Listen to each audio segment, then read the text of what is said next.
It's been a year. One whole year since I told my husband he wasn't my soulmate at a block party. Sounds like the setup to a bad joke, right? Except the joke's on me. Justin's engaged. Her name's Ashley, and she's exactly the type of woman I used to make fun of. You know the type. Does CrossFit, meal preps, actually enjoys farmers markets. She's also genuinely nice, which somehow makes it worse.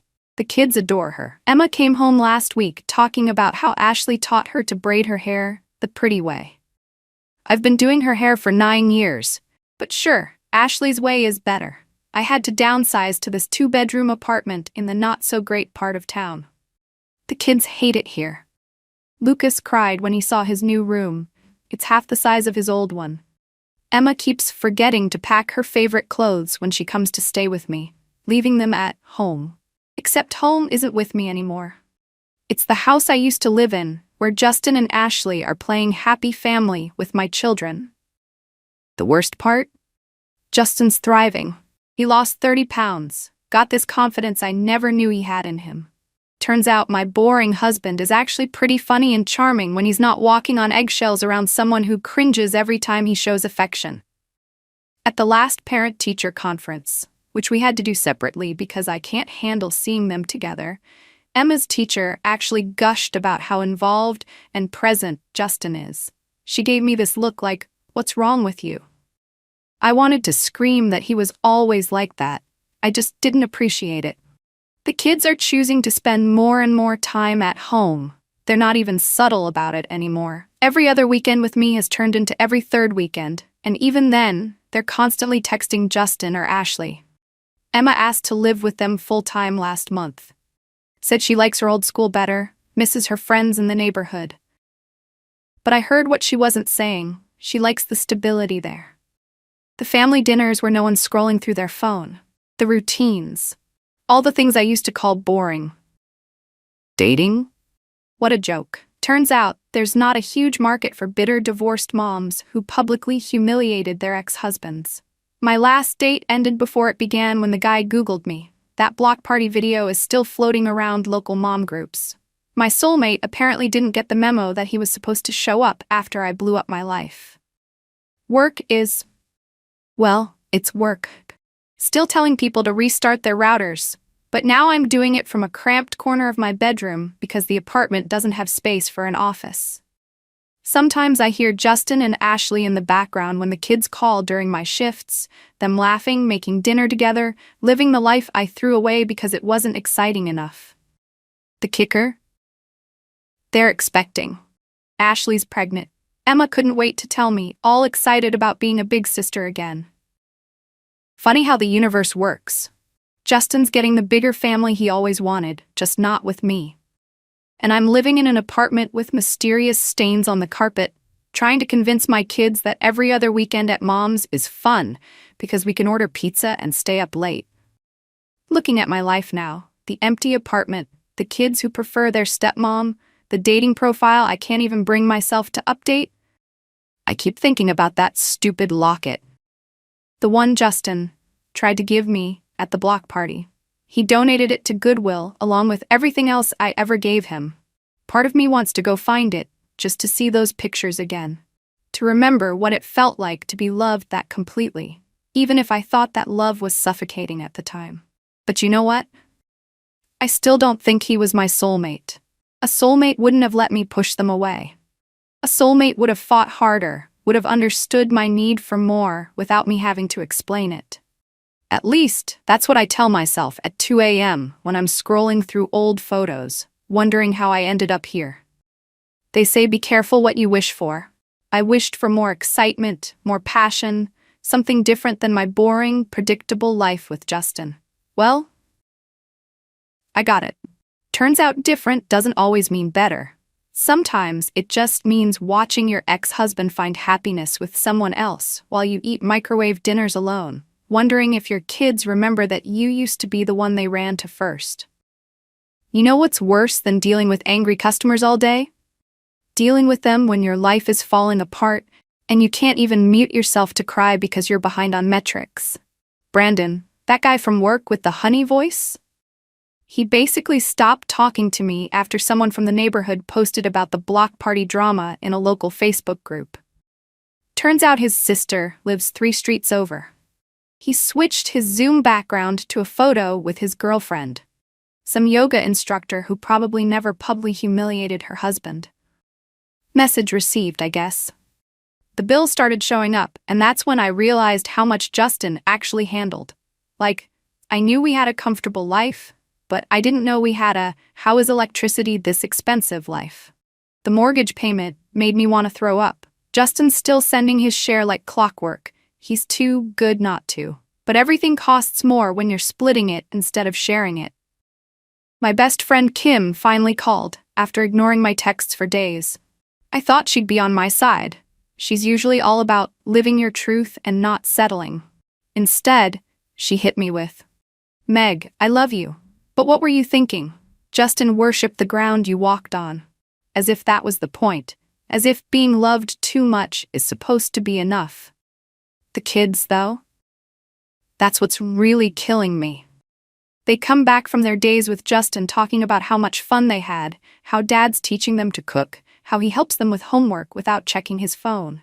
Emma asked me why I'm always on TikTok during dinner now. What am I supposed to say? That scrolling mindlessly hurts less than thinking about how I broke our family. Here's the real knife twist. Justin's actually getting better.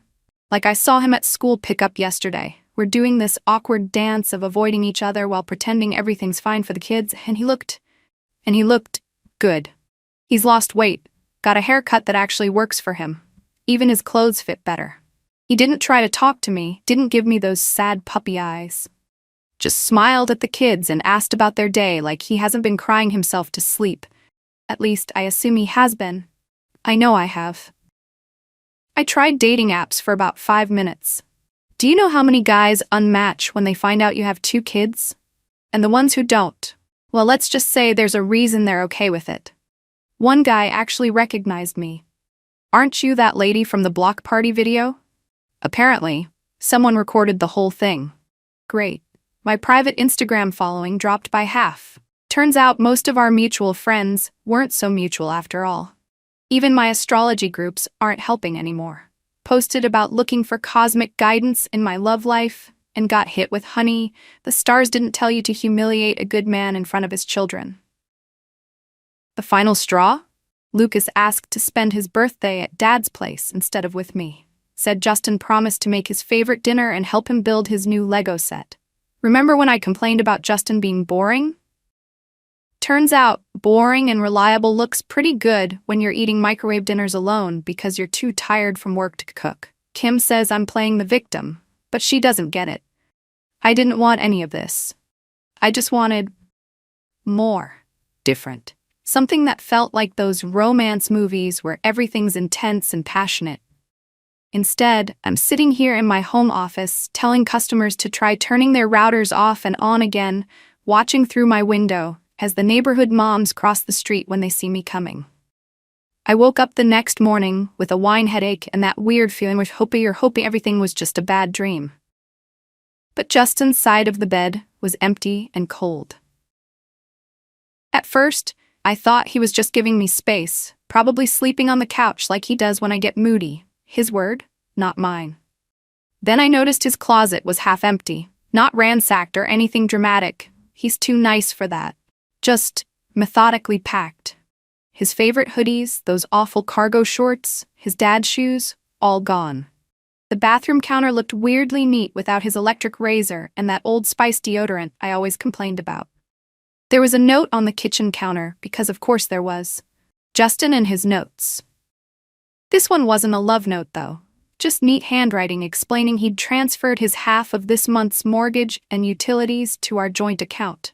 Said he'd be in touch about arrangements for the kids.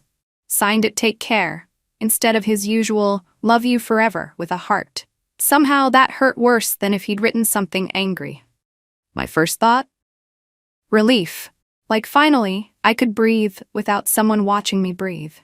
No more pretending to be asleep to avoid goodnight kisses. No more cringing through his public displays of affection. Then I opened my laptop to start my customer service shift, and reality hit hard. My hands were shaking so bad I could barely type my password. How was I supposed to deal with angry customers when my whole life was imploding? I called in sick, which I never do because Justin always said we should save sick days for real emergencies. Guess what, Justin? This feels pretty real.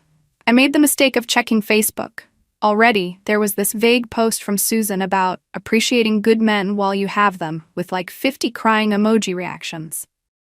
Justin's sister left a comment that was just a bunch of angry face emojis.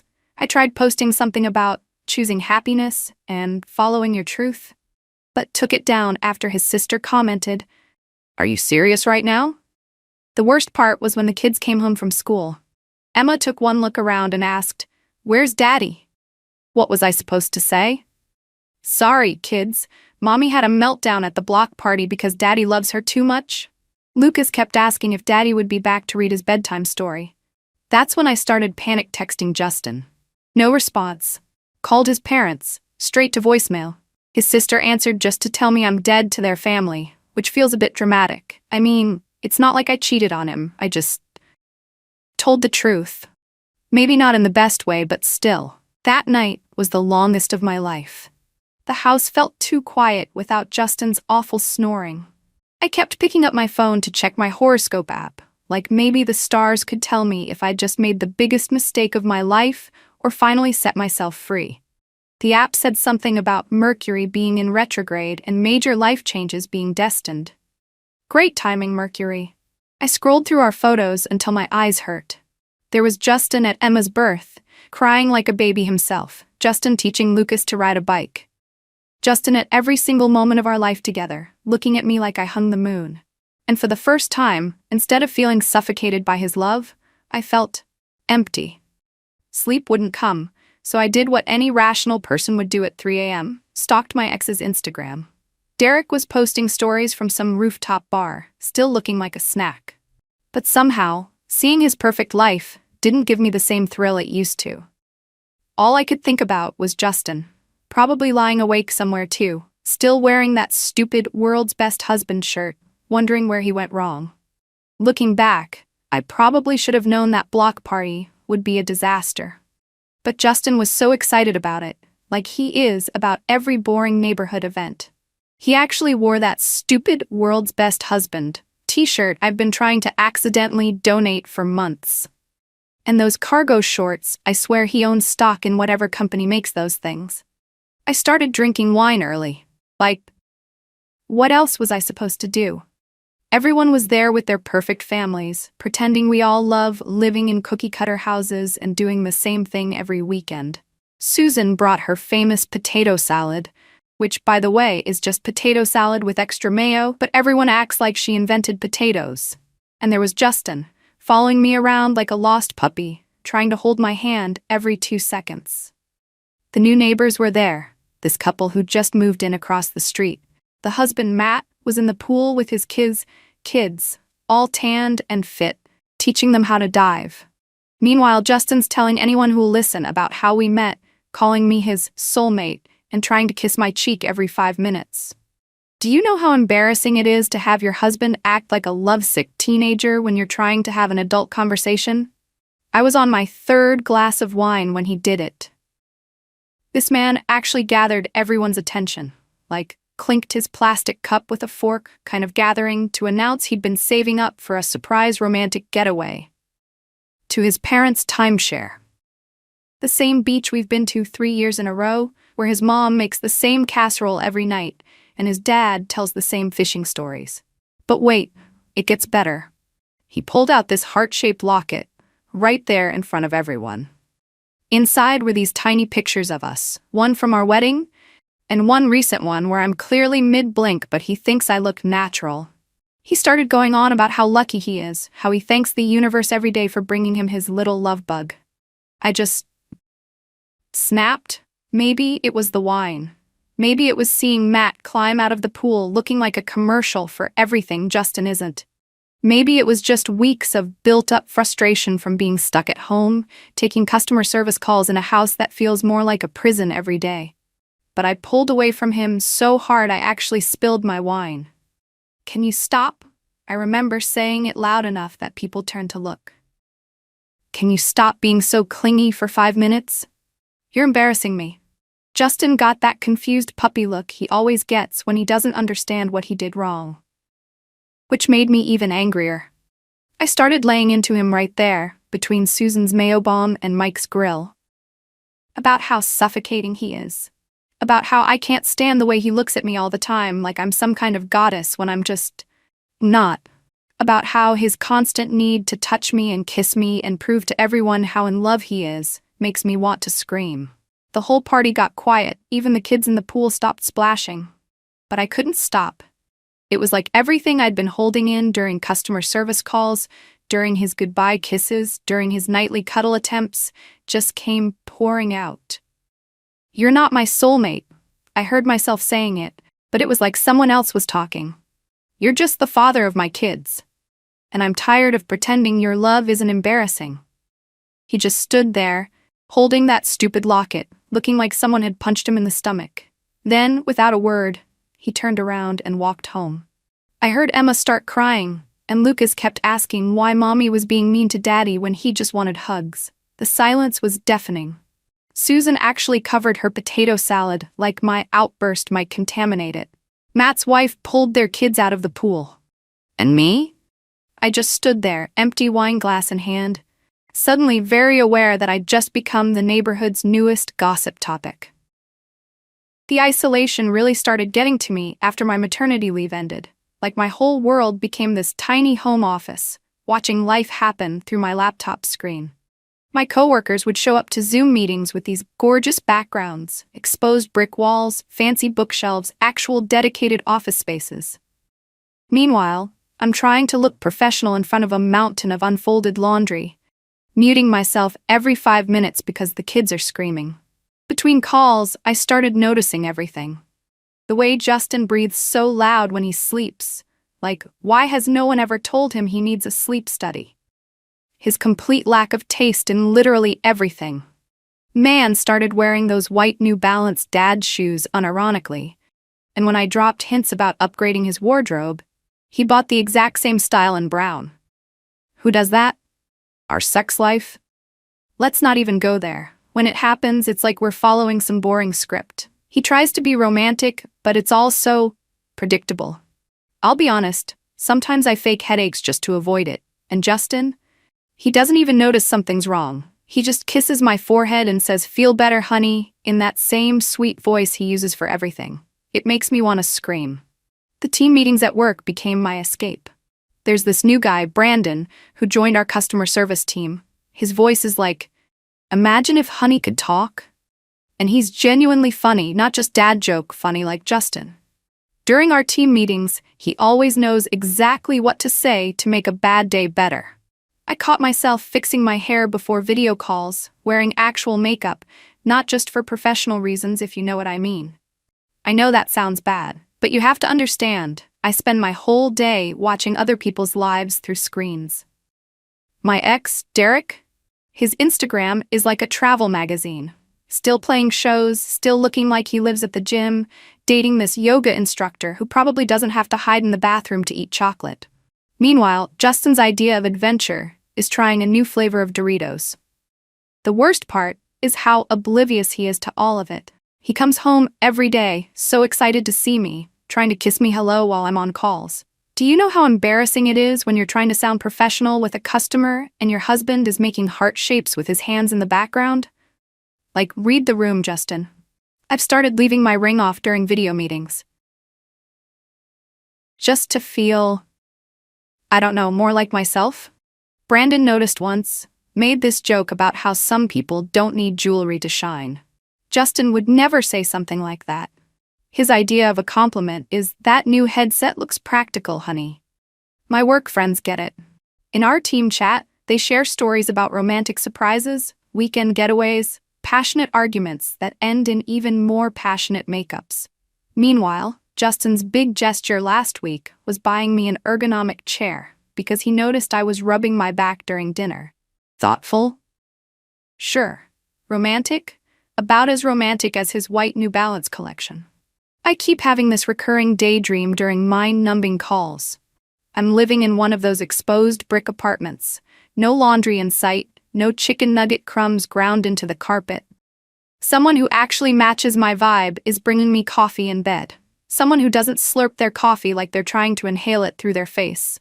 Someone who wouldn't be caught dead in cargo shorts. I know how this sounds. Justin's a good dad, a good provider. He loves me so much it's almost suffocating. But between calls the other day, I found myself Googling, how do you know if you married the wrong person? Followed by, is emotional cheating really cheating? And can different star signs make a marriage doomed? My astrology app keeps sending me these notifications about how Jupiter's alignment means big changes are coming. And for the first time, I'm not hitting clear all. Maybe the universe is trying to tell me something. I guess I should start with how we met, right? I'm Megan, 28, and honestly, looking back, I was probably still way too raw for my breakup with Derek when Justin came along. Derek was this walking red flag who played in a band and looked like he lived at the gym, but God, the chemistry was insane. After he cheated with some groupie, my friends dragged me to this housewarming party to get out there. That's where I met Justin. He was sweet. Not my type at all, kind of doughy around the middle, already had that receding hairline thing happening, and dressed like someone's dad who gave up. But he made me laugh. You know? Genuinely laugh. Not that fake giggle I used to do with Derek. And Justin actually remembered stuff I said, asked follow-up questions about my dreams and whatever. After Derek's drama, it felt safe. We moved pretty fast. 6 months in, he proposed with this totally practical ring that probably came from one of those chain jewelry stores at the mall. I said yes because it felt like the mature thing to do. Choose the nice guy for once, right? Everyone kept saying how lucky I was to find someone so stable. The first year wasn't bad. Different from what I was used to, but not bad. Justin worshipped the ground I walked on, which was cute at first. Then I got pregnant with Emma, and Lucas came along 15 months later because Justin was so excited to be a dad. That's when everything started feeling off. I work customer service for this telecom company. All remote, which sounds great, until you're stuck at home all day with 2 kids while trying to keep your customer service voice when Karen's screaming about her internet bill. Between calls, I'd scroll through social media, and that's when I really started noticing things. Justin would come home from his data entry job so excited to see me, wearing these awful khakis with coffee stains and this stupid grin. Meanwhile, I'm sitting there in my home office, which is really just a corner of our guest room with laundry everywhere, dealing with angry customers and watching my ex post thirst traps from his latest gig. Derek still got those abs, still traveling with his band, living his best life while I'm explaining to the 100th person today why their bill went up. I started getting into astrology between calls, really into it. Found out Justin's a Taurus, which explains so much about why he's content just existing. Never wanting more, never dreaming bigger, just happy with our little suburban life, our sensible car, our Target furniture. He doesn't even notice how I cringe when he tries to kiss me hello with his dad bod and his thinning hair. Don't get me wrong, I love him. I do. He's an amazing dad, always down on the floor playing with the kids, never complains when I need me time. But sometimes when I'm muted on a call, and I hear him in the kitchen, chewing with his mouth open or humming some stupid dad rock song, I wonder if this is really it. Is this what I signed up for? Watching other people live exciting lives through my phone while I pretend to be happy with someone who thinks date night at Chili's is fancy? The worst part is, Justin has no idea. He's so stupidly in love with me, always trying to hug me between my calls, leaving these cheesy love notes on my desk that make me want to crawl under it and die. He thinks everything's perfect because we have this comfortable life with our 2 kids and our mortgage and our family Netflix account. But at night, when I'm lying there listening to him snore, scrolling through my horoscope app, I can't help but wonder, what if I was supposed to have more than this? What if somewhere out there, my actual soulmate is living this amazing life, and I'm stuck here because I was too scared to wait for something real? Justin's a good guy. He really is. But lately, every time he looks at me with those puppy dog eyes, all I can think is, Is this really all there is?